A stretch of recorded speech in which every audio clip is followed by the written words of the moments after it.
Bashkimi Demokratik për Integrim thotë se Vleni po i bën presion drejtësisë, të cilin e quajnë skandaloz dhe të papranueshëm.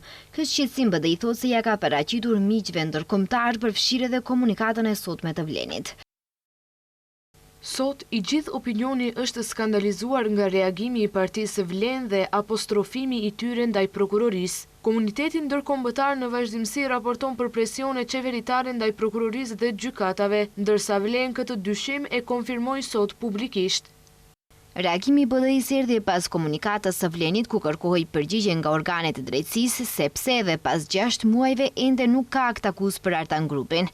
Vlen kërkon nga prokuroria, siç thonë, të mos luaj ku ka fshehtas me drejtësinë, por të dalet të tregoj pse ende nuk ka akt akuzë në rastin Lotaria, ku ka ngesur procedura dhe çfarë ka ndërmarrë pas konstatimeve të autoriteteve amerikane. Ndërkohë i kanë mbetur rreth 2 javë kohë prokurorisë që të formojë akt akuzë për ish-zëvendës kryeministrin Artan Grupin. Në të kundërt, ai mund të lirohet nga paraburgimi, sepse afati maksimal për të formuar akt akuzën është 6 muaj. Po bëhen gati 6 muaj nga caktimi i arrestit shtëpiak për kutinë e zezë të BDI-s, Artan Grupin në rastin Lotaria, ndërsa nga aktakuza ende s'ka name nishan, më 22 gusht s'ka don afati maksimal i kësaj mase, kurse prokuroria vazhdon me hapa breshke.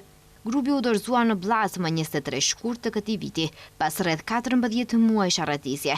Fillimisht u caktua mas paraburgimi dhe më pas kjo mas u zëvendësua me paraburgim shtëpiak. Ai dyshohet se i ka bërë dëm buxhetit të shtetit për rreth 8.2 milion euro përmes lotarisë shtetërore, për çka dhe dashe futi në listën e zezë amerikane.